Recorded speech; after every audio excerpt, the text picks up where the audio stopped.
So they have to be not only a good returner, solid, be able to take a hit and bounce back from a lot of tackles, because there's going to be a lot of tackles, but they got to be a really good blocker, because there's going to be guys coming free. It's just too many guys down the field at that one, at the point of attack.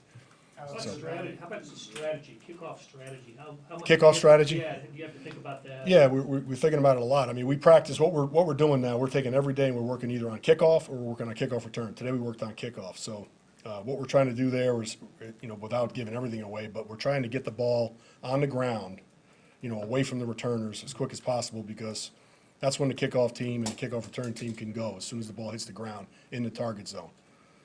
Not when it's touched. So unlike the XFL, they waited till the ball was touched before they went. So that's the difference. That's a major difference between our rule and the XFL rule. How are you evaluating Lewis and Justin Reed as far as kickers on the kick?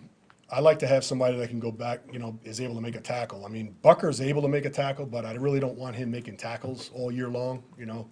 If you watch the XFL, we watched every play. I bet kickers were involved in probably at least 25 to 40% of the tackles.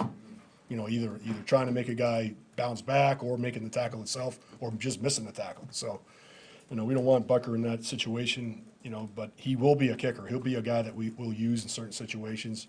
He's got a lot of ability to move the ball, whereas those other guys may not be as, apt at doing that. And, we'll use him. He can still kick a touchback if we need it. You're just giving up the ball. If we do kick a touchback out of the back of the end zone, now they're getting it out to 30 instead of the 25. So that 5 yards makes a big difference. I mean, that's another 3% chance that, you're giving the offense against you to score. So. Wasn't there early evaluation on guys like Justin Reed and even? Well, Justin can cover. I mean, he can kick, Right. which he can do, and then he can go down there and make tackles. He's an extra guy that they're probably not accounting for. I mean, they know that guy can go down and tackle, but a guy like Justin is a guy that they have to worry about. You have to get him blocked, and they have to give up blocking somebody else. So, that's the whole thought of that. Is it something about different kicking styles that might help you out as you're doing this? It's really, hang time doesn't matter at all now. So hang time is out the door. I mean, you could do it, but doesn't mean anything. But, so now it's about accuracy, seeing what you're getting, how the returners are lined up, and then trying to kick away from them in the corners. But you can't take too much of a risk, because if you hit it out of bounds, now you're giving the ball up at the 40. If you hit it short of the target zone, you're giving the ball to the 40. So, I mean, there's a fine line between, pushing the limits and the edges, and then, or just going down and saying, hey, we can cover it. We're going to, give them a ball that they can cover, and then go down there with a kicker that can cover. So. Is there any benefit to touchbacks now at all? Yeah, there's benefit. I mean, if you're trying to get out of a game, you're up. You don't want to give up a possibility of a turnover, or a big return against you. You just bang it out of the bat. You just say, hey, we're going to give up the 5 yards and give them the ball at the 30, which Bucker can do. I mean, obviously, he can do touchbacks from the 20, which is going to be important later on, because after a safety, you're kicking from the 20, and we're kicking. Those guys are down on the field. There's no benefit in. Oh, so it's going to be Yeah, so I mean, Bucker you can use a kicker now after a safety, you can put a kicker in there with a holder. When you get to camp, how much of your time? A lot. I mean, I haven't done training camp practices yet, but every day we're going to be working either kickoff or kickoff return. It'll be a portion of every practice. The same thing we're doing now. You still got to work punt return and everything. Field goal block. But now we got to just. I don't need more time. I just need to change the schedule a little bit. Let's go a couple more guys. Aaron, Yeah. Pete, Matt, and then you guys. So let's run through. Go ahead. What have you seen from Matt Araiza? What can you bring to this roster? Well, I'm going to tell you, both these guys are really good. Both. Now, I mean, Matt is a lefty, and Ryan is a righty, and they're both excellent. They're both NFL punters, and I'm going to tell you, it's a real close battle right now. And, we kick them as much as we can without wearing out their legs. We're practicing everything, the holds, the throws, who can throw better, and we're trying to look at everything to evaluate it.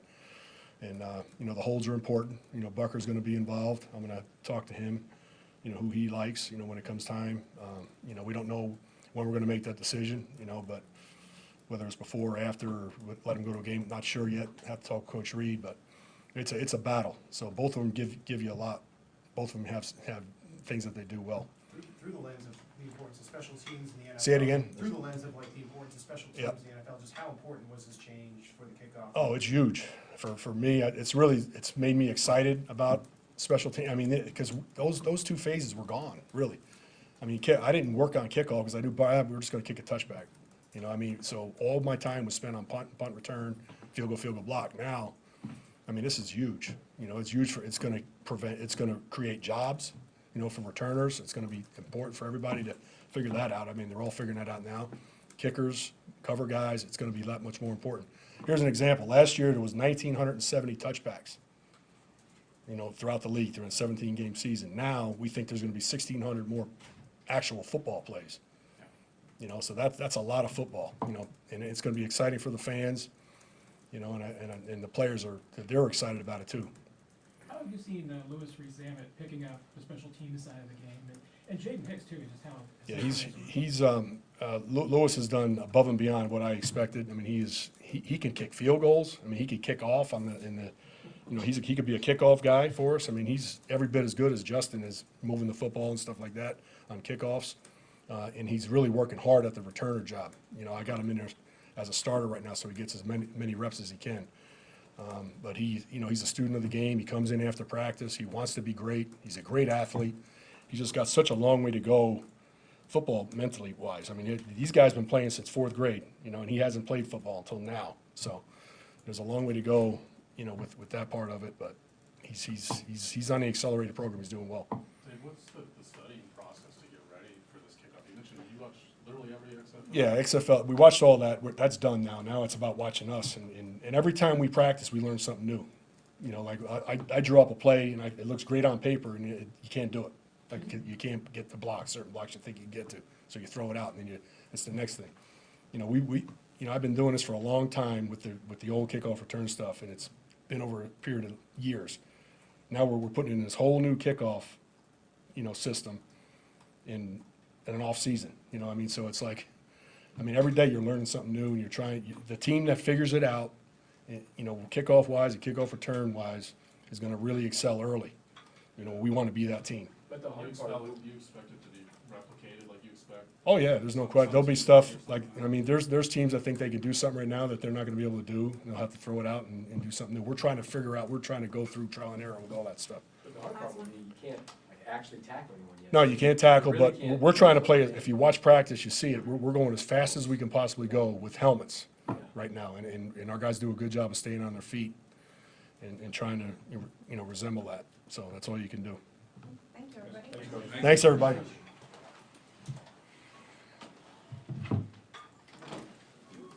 thank you, Carl. Check my watch.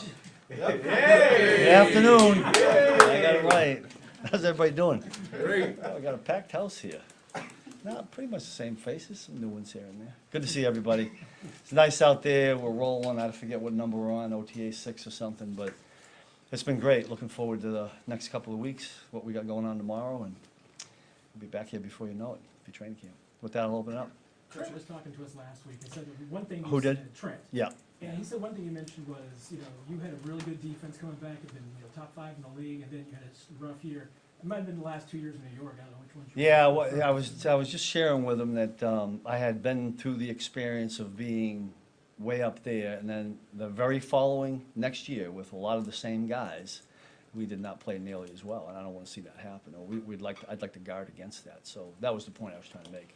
What do you learn from an experience like that? As far as Well, I mean, a lot of things. I'm not going to open up the book here on all of it, but you know, so I've been doing it for a little bit. I've probably been through all of it, and I've been through that part of it, and that's why I shared it with them. And I felt like it was important to share it with them right away, because you got to start building. It's a whole new year. There are no guarantees that we will be the same. No guarantees. I mean, so we got to start working at things the way we did a year ago when we were trying to do that. And I still think we can go higher. I hope we would reach to be higher, but that was kind of the point. Coach, it's early now, but on the subject of cornerback roles and McDuffie, do you sense that he's gonna maybe take that Snead outside spot? We'll see. Yeah. I don't think anybody's going to replace L.J. Snead. I thought L.J. had a remarkable year in everything that he did. But there's some shoes there to fill, and You know, whether we do it with one person or two people or shift guys around, we'll see. We got a long way to go to figure that out. We got guys that, you know, aren't out there yet, NJ, Jalen. So that's one thing we gotta be concerned with. What do you like for the slot if he were to do some other? For the what? The slot role. Well, Chamari's been in there right now. Nick Jones has been in there. We got some young guys working in there. Trent can always certainly slide back in. I mean, we haven't put Justin Reed in there, but I'm not so sure if we got in a pinch, in an emergency, we could do that. But it's good to have versatile guys like that. What do you notice from Shamari, just as a, obviously, he's gotta be grasping stuff quickly, right? Yeah. So the way you're moving him around. Yeah, he's like, have you guys talked, you haven't talked to him yet, have you? I mean, he's light years ahead of where he was last year, but he's still spinning a little bit. You know, I said this to him today, he's really good when you hone the game plan down and say that we're just doing this, then he kind of just hones in. But this year two for all of those young guys is way better, more advanced. I think he feels more comfortable. You know, he's not real vocal, I don't know how well you guys know him, but, and so he needs to do a little bit more of that, especially in the position he's playing, and he's getting there. For the D line, I know Felix had to step in early last year for Charles when he was suspended, and now it's gonna be Felix on. Yeah, yeah. Then he's gonna have to do the same thing kind of this year. Yeah. Just how do you see him? Yeah, Felix has done a really nice job. I mean, I'd say the same, we were just talking about Chamara, they're in the same year, right, second year. I think Felix is on the same trajectory. It was all new last year, everything, right? You're playing in your hometown, all that. We talked about it a lot, and so I think he's kind of figured a lot of those things out, and I think on the field, it shows up. He's more comfortable with the guys are more comfortable with him. Remember last year, he had some nicks and he had I don't know, it was a groin or something. But for a long time there, I think even during this time, I'm not sure we had him until training camp. Right. Yeah, because he had. Yeah, so he didn't even have the benefit of these OTAs, so hopefully that sends him on a. Are the OTAs really that beneficial? I feel that way. I mean, listen, I'm a big believer, especially on our side of football, that you gotta play with some football intelligence. You don't have to be a rocket science, you know, you don't have to go to Stanford like Jay Reed did, or to Harvard like Truman. By the way, he's pretty sharp. I can see why he went to Harvard. But you gotta be football smart, and I think that's important in what we do now. And so the quicker those guys pick that up, the better off I think we are. I think we our got a unit couple. goes like that. Oh, sorry. And I'm sorry, We got Steve. a couple more, let's go add them, and then. Hey, Steve, Yeah. Haddon, what have you seen from him so far, understanding that it's still real? Yeah,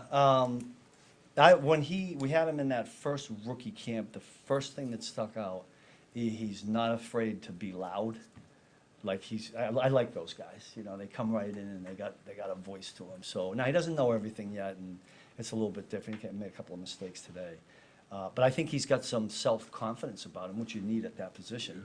We'll see where he is in terms of talent, and is it good enough to play at this level? We'll find that out training camp. Steve, the same thing with Hicks. What have you seen out of him? I saw you doing some personal time with him. Yeah. He's camp. How's that?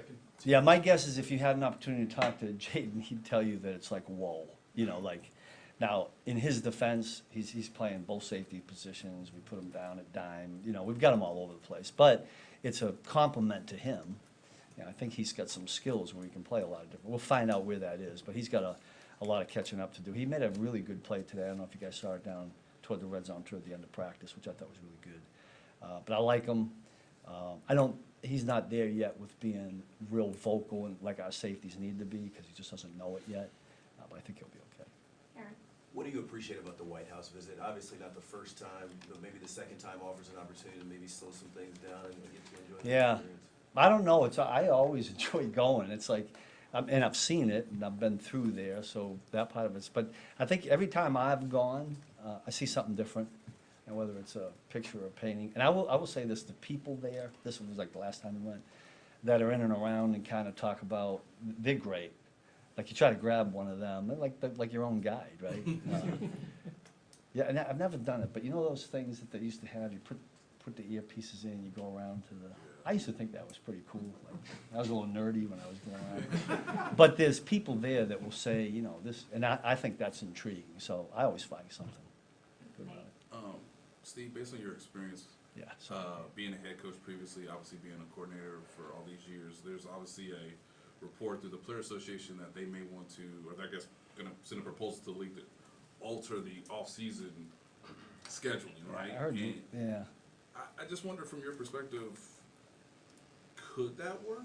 what would be sort of the I don't know. benefits and the negatives? I'm not sure exactly what they were talking about. The only thing I thought I heard was going sooner, or Yes. not having OTAs, but having, Yeah, basically having it in June and July, yeah. Longer training camp. yeah. Yeah, I'm a vacation guy. I like, I like getting vacation.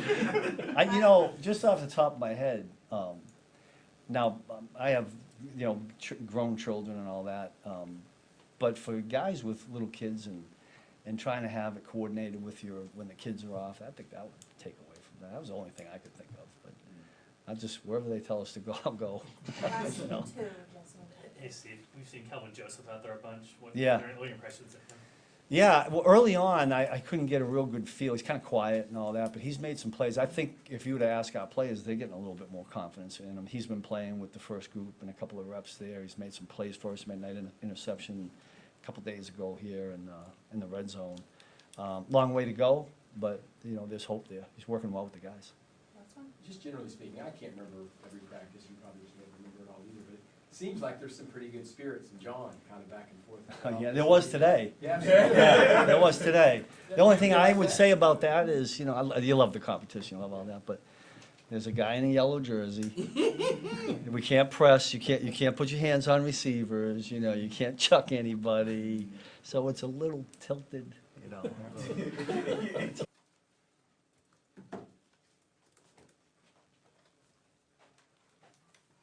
How's everybody doing? Also, Good. Xavier's been out, but it seemed like he was pretty involved in what you guys were doing today. I just wondered what you can still learn about him on days like this. A lot of mental. I think, I know discussing it with you guys last year with Rasheed and kind of going through the process, we throw a lot to these guys in practice mentally. So right now, the biggest thing is for him to understand what we do offensively, and then not just one position, but all the positions. So I think for him, it's really valuable for him to be able to tell me while we're standing there in practice where he's supposed to go and what he's supposed to do, more so than the physical routes. You know, it's been really good for him. He's been great. What are the traits you're looking for in a third running back, as you decide? Yeah, somebody that can obviously run the football, but also catch the football and be good in protection. Kind of a microcosm of what that position is. When you have that third spot there, you want somebody that can truly be able to know where they're supposed to go in protection. That's always very important for us as coaches, for the quarterbacks, making sure you're in sync with the linemen and tight end. So that part's huge. But at the same time, making plays too, you know, and there's going to be a great healthy competition, which there always is, and that'll be important. And I think you really won't truly see that until training camp. Matt, Travis Kelce mentioned in his podcast that Andy Reid came in with 100 new plays. I don't know exactly how accurate that number is with 100, but you always do have an evolution of this offense. Yeah. Just the exciting way that you guys are trying to evolve the offense with something that works to continue to try to make a difference. Yeah, that's always been a staple of Coach Reid, and Kels is now, what is he, year 13? And so he's been through like 1,300 plays every offseason through Coach and the new plays he puts in. But that's kind of, I think, what's fun about the offseason process is doing that. You keep those vets, keep their minds thinking. And so whether it's a new play or whether it's something that we want to experiment with maybe it's an older play, we'll do the same thing. But it keeps these guys not just going through the motions, but also trying to stay great at the foundation of the offense. Matt, how much of your offseason evaluation was focused on the deep passing game and trying to improve there? There was quite a bit. It's a unique question because we always try to go into every year with that mindset and that thought. And so you want to have the initiative to be able to be great at that and practice it from day one. We've had some success here early on. We got to keep it going. But it is a mindset. And then you pair that with what the defenses are going to give you. You know, I think we've seen kind of an evolution of not just against the Chiefs in recent years, but also in the NFL in general, the deep shots aren't there as much. So just having that balance of being able to still have that touchdown, the check down mentality, but be smart with when we do take those shots. How do you get the best out of Kadarius Toney this year? The biggest thing is going to be making sure that we understand now. He understands the foundation mentally of where to go, where to line up. That's a big part of the process. Then the next part of the process is just making the simple plays be simple He's so talented. And we as coaches then need to be able to put him in the right spot to not overdo it with him, but let him kind of go into this and just let things play out. Because when he has the ball in his hands, he's special. But it's gonna, timing is important. And you want to make sure, I think, you know, when you get in training camp, you put the pads on, you build that relationship with the quarterbacks. That's going to be key. Every offseason, it seems like there's a point of emphasis for Pat. Just in general, what are you guys trying to zone in on this time around? Well, I'll start off by just saying any new receiver timing, always. So that's so key to get that down now so that when we get in training camp, you hammer that down. And then I think, like, for Pat, it's probably, we always talk about matching his eyes with his feet. We always talk about being smart in situational football, third down and in the red zone, protecting the football. And I thought he did a really good job of that last year in that area. So this year, we're really trying to go back to making sure that if there's been plays where his feet has had, for instance, if there's a play where he has a 3-step or 5-step from the gun and he's been kind of mixing it up with his feet, we want to maybe get back to, hey, let's go back to trying it on 3-step ball out versus is it 5, is it 3, and then work to the 5-step afterwards. So it's, without getting too crazy into the minutia of it, it's something that we're working on footwork-wise with him, which I think is great for him. Last four, Adam, maybe Todd, PJ. Hey, Matt, now that you've had a chance to coach Carson Wentz for a couple months, is there or something maybe you've learned, some things you've learned about him that maybe you didn't know going into this?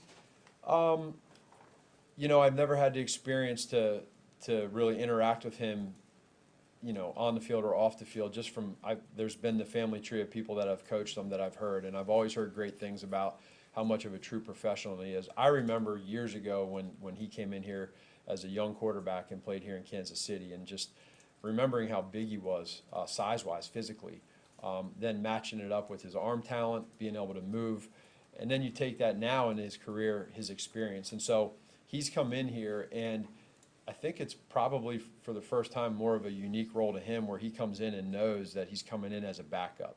So that takes, you know, there's a professionalism to that of understanding that, but then also not taking all the stuff you've done in your career and trying to come in here and say, well, this is how I've done it this way or that way. He's been phenomenal with just coming in and learning what we do. He's been great with Pat.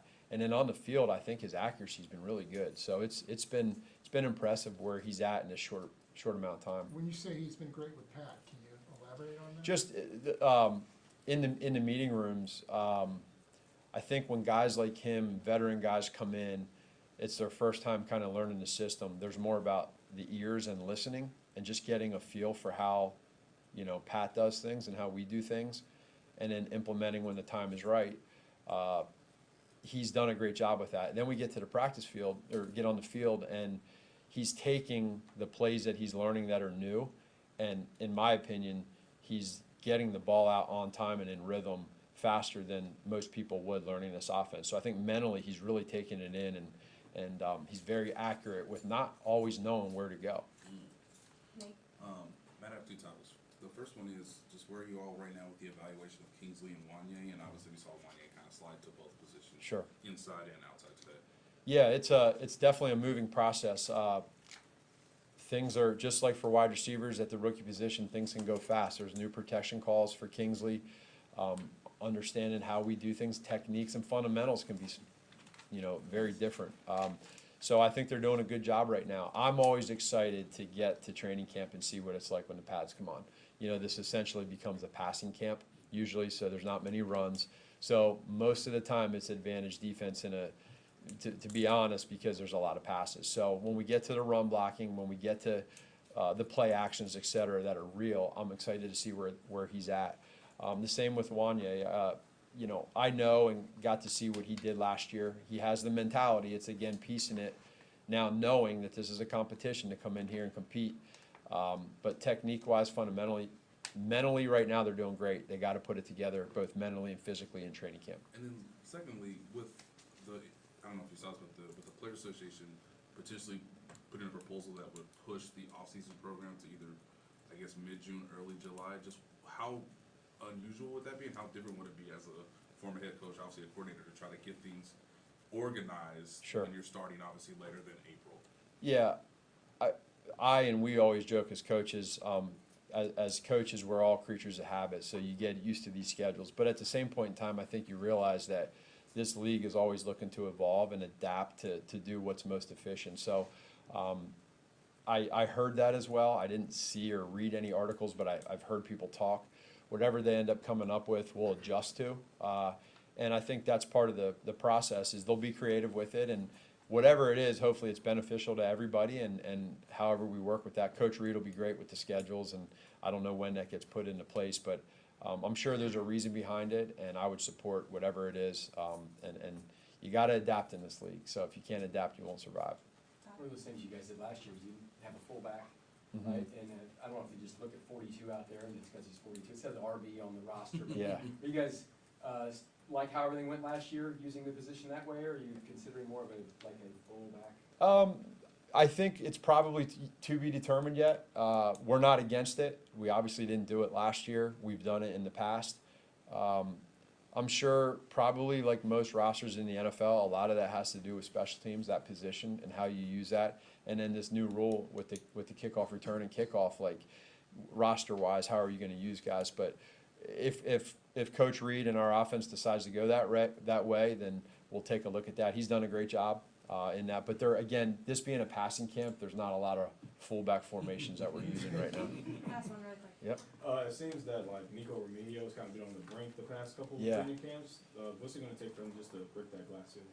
Keep doing what he's doing. I was so proud of him last year. It was unfortunate for him to get hurt like he did, but Nico is a prime example of an undrafted free agent that comes in, is a absolute true professional every day in the meeting rooms, every day at practice. It's the same speed, it's the same mentality, and you root for guys like that. You're bringing his name up. Obviously, he's showing up, and you see that. Again, guys like him, they find a role as well, and they got to make an impact on special teams. So I'm rooting for him. I think he's a great kid, and could be a fun story. Thanks, everybody. Thank you. All right, take care. Thanks, Matt.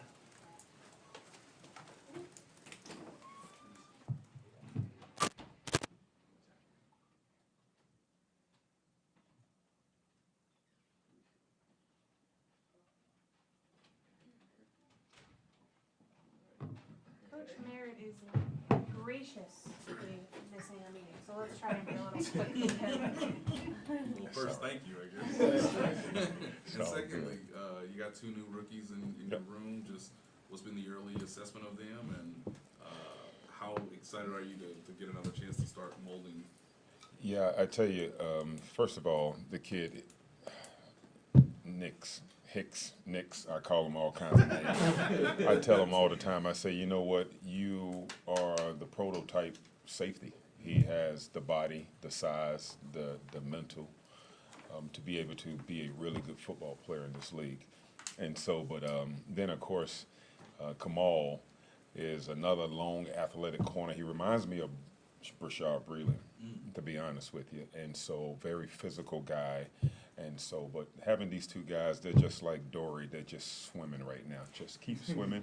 I mean, they are just, I mean, it is overloading them mentally. But they're just, it's happy to have, happy to have these guys in the room, and just so thrilled that you have fresh blood in there, and you're trying to teach and you're trying to mold another young mind to become what they want to become. So it's been great. When you start to prepare to try to replace L'Jarius Sneed, how difficult is that task, and how do you see that maybe playing out this year? I don't think you can, it's almost like trying to replace Michael Jordan. And I'm not comparing him to Michael Jordan, but that type of skill set that L.J. Sneed had was his skill set, the physicality, the ability to be able to lock down a wide receiver. That's hard to replace, but at the same time, you have other young men who have skill sets that they're going to be able to step up and be able to showcase, and hopefully these young men can go out and just learn something from what LJ had in his game, and just add a little bit of that into their game. But it's hard to replace a player like that. How ready is McDuffie potentially for that role, or will he more so be in the next one? Well, I mean, McDuffie, last year he was first team All-Pro. So he doesn't need to do anything. He doesn't need to try to become an LJ Sneed. And so I think Trainer's going to do well with his role and what he's been doing. Hey Dave, Kelvin Joseph, we've seen him a lot out there. Yep. Just some early impressions. Yep. Calvin is another young man. He has a lot of quick twitch. He's learning the defense, but he's just like a rookie. He's swimming just like the other guys because there's a lot thrown at him. This system here, as I've said before in the past, if you can learn this system, you'll be able to go and play in probably 95% of the other systems in the NFL. But it's just so much because we open up our entire playbook to these young men. So hopefully he's going to be able to step up, step in, and be able to accomplish the things that we want him to accomplish when it comes to everything. Last two, Adam and Todd. Dave, you were talking Yes. a minute ago about Yes. Haddon, and you said he reminds you of Breland a little bit. Is Yep. it just the size and the physical nature of his play, or are there other? Even his mentality, just his mentality and how he comes off, and just Breland always wanted to know some of the little details so he can get better. And Haddon has that type of personality. It's more so it is what you just said. It's more so the size and the physicality. And so I'm excited to get my hands on him. Last year, we talked to you about your goals. Yep. And you said, you didn't want to go be a coordinator and until your kids were all done. Right. Then you had a job interview Yep. elsewhere. Take us through kind of your off-season and what you went through there and what you learned from it, and where Yeah. you want to go now. I mean, what I heard was I heard my own voice coming back to basically kick me in my own tush. I said that in front of you guys, and then all of a sudden the 49ers interviewed me. I think what I learned from that is you got to stay ready. You always have to stay ready, and you never know when that time is going to come. And so, but for my wife and I, when that opportunity came about, I talked to her, and one of the things that she did was she was going to support me. And she said, baby, the kids are not in the house anyway waiting on you to come home.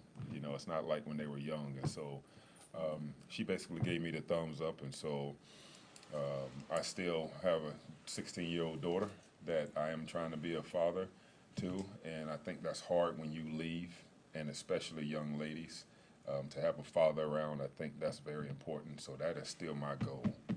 And so I want to be there for her. And so she's going to be a junior this year, and so I want to be around for her. Thank you, honest everybody. Thank you, Coach. All right, thank you guys. Just keep swimming.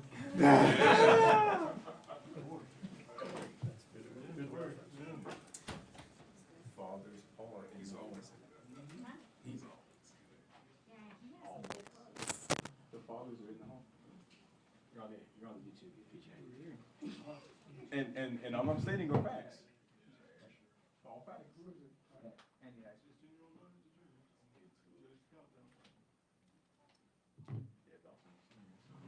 How's it going? Good. Andy, since you've obviously played in the NFL, can you take us back to what it was like to be a rookie trying to learn, obviously wanting to start early, and how that may inform how you coach someone like Kingsley?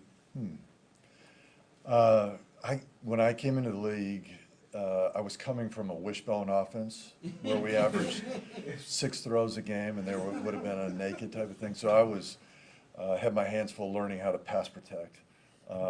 You take our rookies today, Kingsley coming from a throwing offense, a spread offense.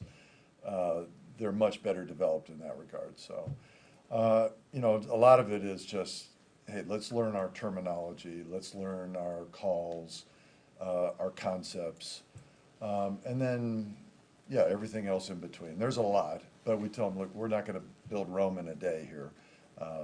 We'll do it day by day, and we've got these various phases, mini camp and training camp, a lot of time to get this done. How is that left tackle position kind of shaping out for you right now? Because we've obviously Wanye in there, Wanye inside today, and then Chu is at left tackle today. How is that looking to you? Well, I feel very good about the talent that we have here on this team, on the roster now, to create some good competition there. I mean, you have guys who have played in games like Wanye and Lucas and Yang. Chu is an exciting developmental guy, and he's been doing very, very well this spring, and so we wanted to give him a look out there. That'll be a work in progress. We're going to give a lot of guys some looks here. Kingsley certainly, Ethan Driscoll, one of our young guys. So I feel good about the tackle depth that we have here to create some good competition. How legitimately open, because I know that Morris and Sumatai have been talked about as potential left tackles, but how wide open maybe is the left tackle position? Yeah, well, certainly those two young men should come to mind as probably having a leg up in that competition, but I'd say it's wide open. I mean, we're gonna look and work hard to put our best five on the field. Whoever can get that job done and show that they can do it day in and day out through a 20-game season, that's gonna be important. What are you seeing from Juwan right now? He had a rough start to the year last year with the penalties and all that. It looked like he kind of cleaned a lot of those things up. What do you expect with him year two with you guys, and how do you do it? You know, free agency is a good thing, I think, for this league, and it's a good thing for our players. But, you know, and I personally experienced this as a young free agent changing teams. I think that first year we've seen it with several guys, you know, you think back to Orlando's first year here. It takes a year. You're getting moved, you're learning a new town, new terminology, techniques. I think it can kind of take a year to find your groove. Doesn't have to, but I think it typically does. So my expectation would be that JT's going to pick up where he left off, having cleaned some of those things up, be that much further along without, you know, being in the midst of a transition. Last one, PJ. You know, we don't see Joe Tooney right now. We know he's still recovering from that thick injury. Just, can you tell us where he's at right now, what he's doing? Yeah, I don't know where he's at in terms of his rehab, other than he's doing very well. He is here every day diligently working on that. He's in our meetings, provides great leadership in our meetings, excellent veteran voice in there, good teacher, which you know would expect from such a good player. So we're looking forward to getting him back. I don't know when that is. Thank you, everybody. Thank you, Coach. Yeah. Coach. All right, folks. Last but not least. What do we got? What's about Anybody? your, Nothing? Your rookie tight end, I mean, looks the part. What have you seen from him so far? It's been nice. It's, you know, we've got a lot in. We're throwing a lot at all these guys, and he's done a very good job assimilating to what we call things. He's similar offense, so it's not really that foreign, the volume is. And he's done a nice job doing that, and he's playing a little bit faster every day we go. So it's good to see. You know, he's got a long way to go, but we're encouraged with where he's at and what he's been doing. You mentioned to us that he's had a lot of offensive coordinators. Yeah. All that stuff. So this is not new for him to try to learn something. Yeah, that the expectation, him having to come in, understand a new language, understand what somebody's asking him to do the same thing, but calling it something different. So that, I mean, I guess you could look at it that it benefits him as far as him having to do it that way. And then, you know, but he's handling it well. We're encouraged with that. I know it's early, but just how do you see the rotation with Wiley and Kelsey and Gray and then Irv? We got no clue. You can't, until they put pads on. I mean, guys look different with shorts until they go. All the guys, I was just saying, you know, Irv is really a smart, instinctual guy, and that's showing out there. You know, he's doing things that, you know, a vet would do where the rookies would run into a wall, whereas he's pulling up and in front. So I like what he gives us, and then, you know, the rookies are doing their thing. So we got a long way to go. We're just happy when guys, you know, kind of flash on you, ooh, he's got that. So that, it's better than going, he can't do that, you know, and we're seeing more of the positive parts right now. Over the past year, it kind of seems like Travis Kelce's off-the-field celebrity has grown to, you know, very high at this point. You've been with him since 13. What is it like, you know? And not really off-the-field. Well, there certainly is quite a bit more now. It has changed quite a bit since he started. You know, it's good to see him and his brother talking every week. That, I'd say that's probably the number one thing, that now they are, you know, communicating every week, whereas during the season it was a little harder for them to talk and catch up. So, you know, that's a great thing. I think it's phenomenal. And for Trav, he's been in the league long enough to where, you know, these off-season, it's more for him just go away and go do that stuff. We'll worry about it when you come back. So it's a positive for him because he needs something to keep himself busy. He's somebody that needs a lot going on. So he handles it real well. Let's go a couple more guys. Give me maybe an old story from him. I mean, he was hurt that rookie year, so Was there any, what could you see very early with him that maybe if he got to where he is now, was there anything that you saw right away? I mean, the personality was always there. I remember I went to after his first year, I went to the combine, came back, and we had the rodeo here, the pro roller rodeo tour, and I'm sitting in the stands with my wife, and here's Travis on the top of the dugout dancing around, and so that, you know, right away, that's him. It's nothing new. Last one, anybody? Thank you. Well, good. Thank you. Thanks all.